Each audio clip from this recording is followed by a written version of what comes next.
and I'll be going over brake inspection.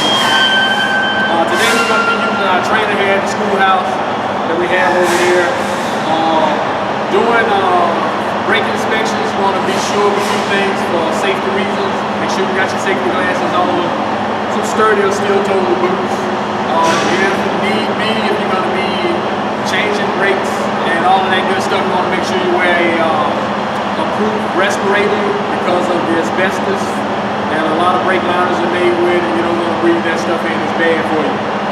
When you're ready to jack up your vehicle, you want to make sure that it's on level ground so that, and the wheels are actually chalked. Once you jack it up, once you got it off the ground and everything, be sure to use jack stands instead of just supporting the vehicle by jacks.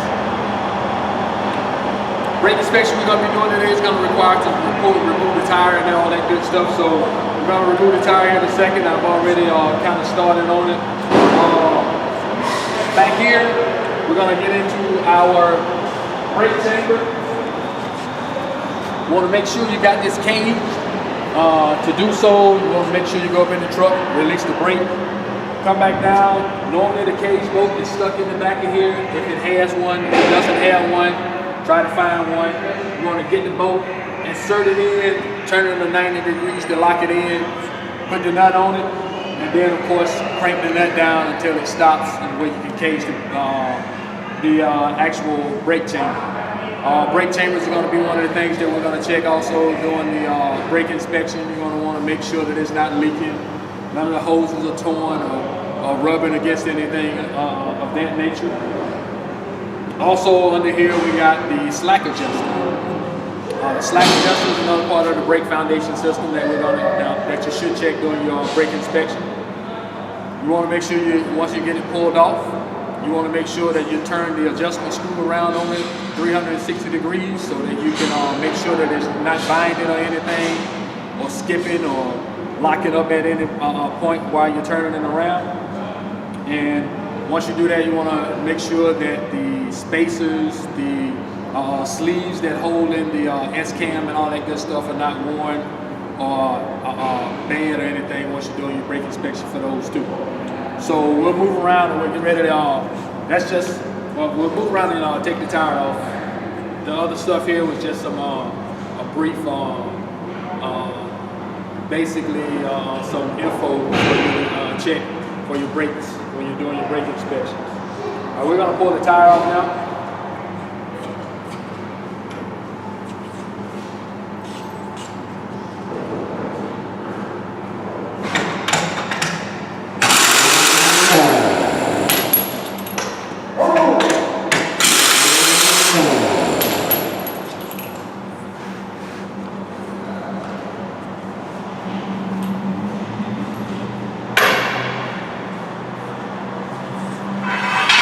Of course, here at JTech, our instructor, Mr. Yutz, loves inventing stuff, so we came up with this handy dandy tool here to help remove tires.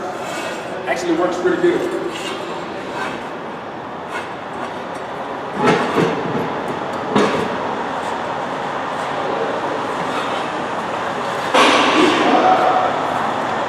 at that tire moving around.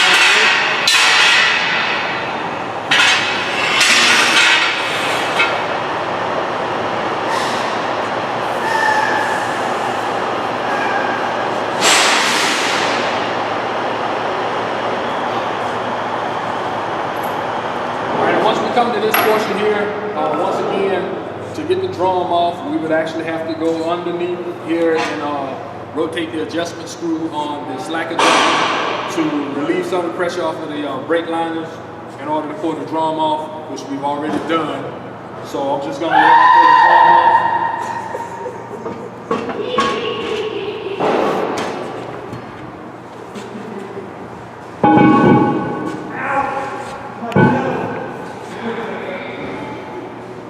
Get the drum off, of course, the drum itself has to be inspected.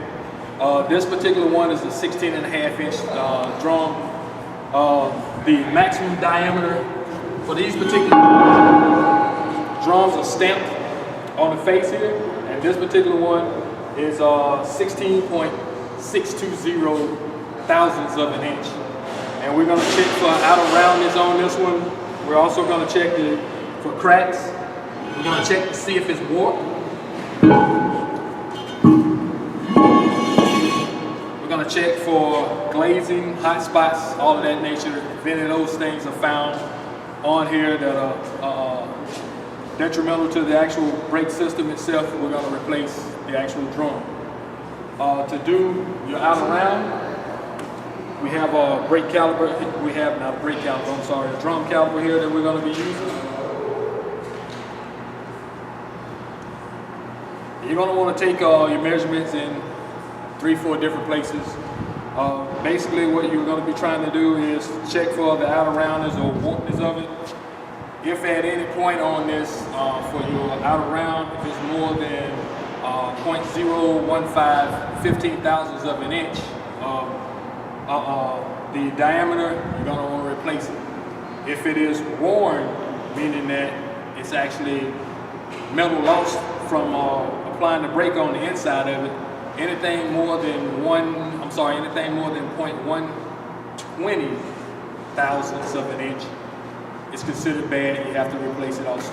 So, and to do so, just take the caliper, open it up.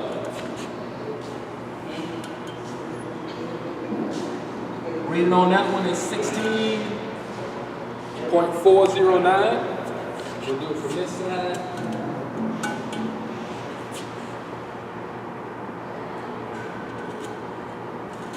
We have 16.450. And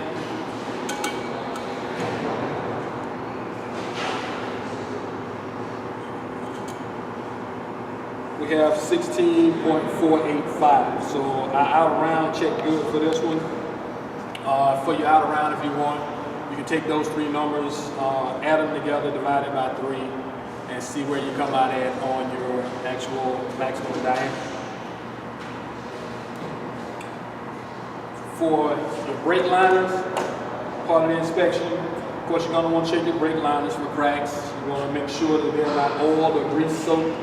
If it has oil on them, 9 times out of 10, that means you have a leaky wheel bearing seal. So if you have oil on them and everything, of course you're going to need to change the brakes. And of course you're going to need to change your wheel seal. But past that, you're going to want to check for cracks, gouges. You're going to want to check for missing rivets. You're going to want to check the thickness of each one of the brake pads. And it can't be no more than 1/4 of an inch on any position on your brake pad. If it's more than that, then of course you got to replace the brake pads.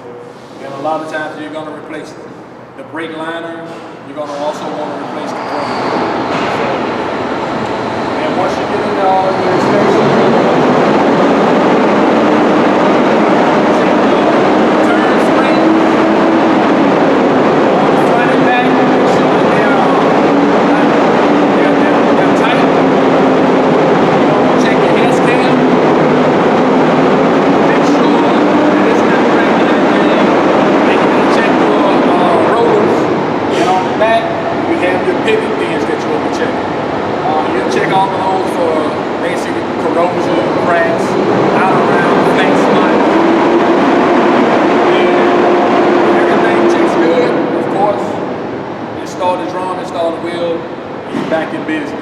if not, of course, you got to change the liner.